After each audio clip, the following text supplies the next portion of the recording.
Salut à tous, c'est votre présentateur préféré, Ahmed Salem Swissi, en direct de mon studio virtuel.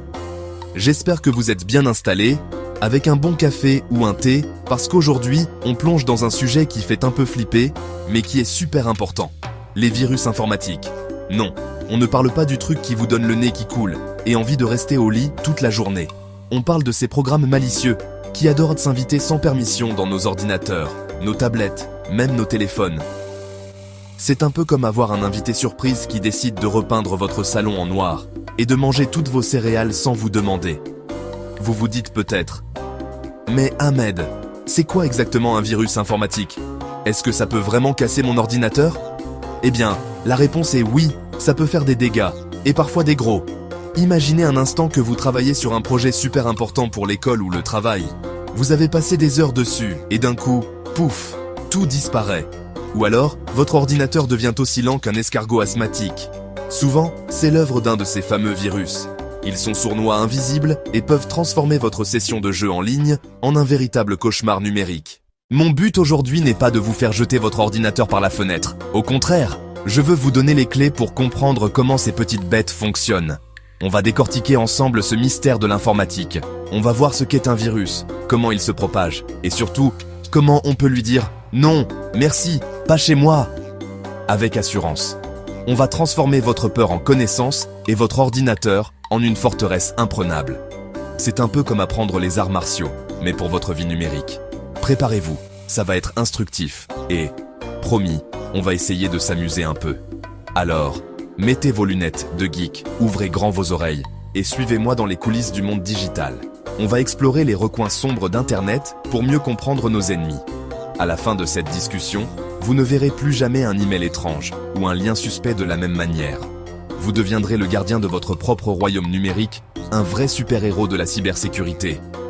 Allez, c'est parti. L'aventure ne fait que commencer, et croyez-moi, elle vaut le détour. Alors, pour commencer, qu'est-ce qu'un virus électronique?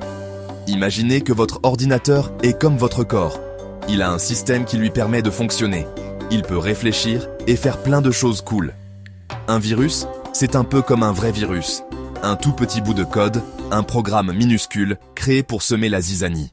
S'attacher à d'autres programmes sains, se reproduire. Il se cache, attend le bon moment, passe à l'action. C'est un parasite numérique qui vit aux dépens de votre machine. Contrairement à une application installée volontairement, le virus arrive sans y être invité. Il peut se cacher dans un email que vous recevez, dans un fichier téléchargé depuis un site louche, ou sur une clé USB qu'un ami vous prête sans savoir qu'elle est infectée. Une fois à l'intérieur, il peut supprimer vos fichiers, voler vos mots de passe, afficher des tonnes de publicités, utiliser votre ordinateur pour attaquer d'autres machines. C'est un petit saboteur qui travaille dans l'ombre. Au fil des années, certains virus sont devenus tellement célèbres qu'ils sont entrés dans la légende de l'informatique, un peu comme des super-vilains de films. L'un des plus connus est sans doute I Love You. Imaginez, au début des années 2000, vous recevez un email avec pour objet I Love You pièce jointe, Love Letter for You, txt.vbs. C'est tentant, n'est-ce pas? Des millions de personnes ont cliqué. Et là, c'était le drame. Le virus se propageait à toute vitesse vers tous les contacts du carnet d'adresses, créant une réaction en chaîne planétaire. Il ne se contentait pas de se propager.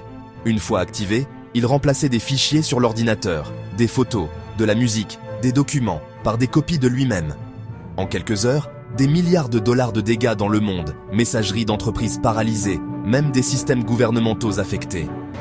I Love You a montré l'efficacité de l'ingénierie sociale, manipuler les émotions des gens. Une simple curiosité a déclenché une des plus grandes catastrophes informatiques. Bon, maintenant qu'on a bien flippé avec ces histoires de virus légendaires, passons à la partie la plus importante. Comment se protéger? La bonne nouvelle, c'est que ce n'est pas si compliqué. La première règle d'or, le commandement numéro 1 du ninja de la cybersécurité, c'est d'installer un bon logiciel antivirus et de le garder à jour. Pensez à l'antivirus comme à un garde du corps personnel pour votre ordinateur.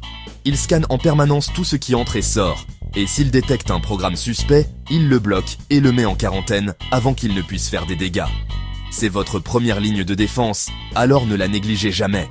La deuxième astuce, c'est de faire preuve de méfiance. C'est un peu triste à dire, mais sur Internet, il faut être un peu parano. Vous recevez un email d'un inconnu avec une pièce jointe ou un lien bizarre. Ne cliquez pas. Supprimez-le directement. Même si l'email semble venir d'un ami ou de votre banque, si le message est étrange, mal écrit ou vous demande de cliquer en urgence, méfiez-vous. Les pirates adorent se faire passer pour des gens de confiance pour vous piéger. C'est ce qu'on appelle le phishing ou hameçonnage. Votre bon sens est votre meilleur allié.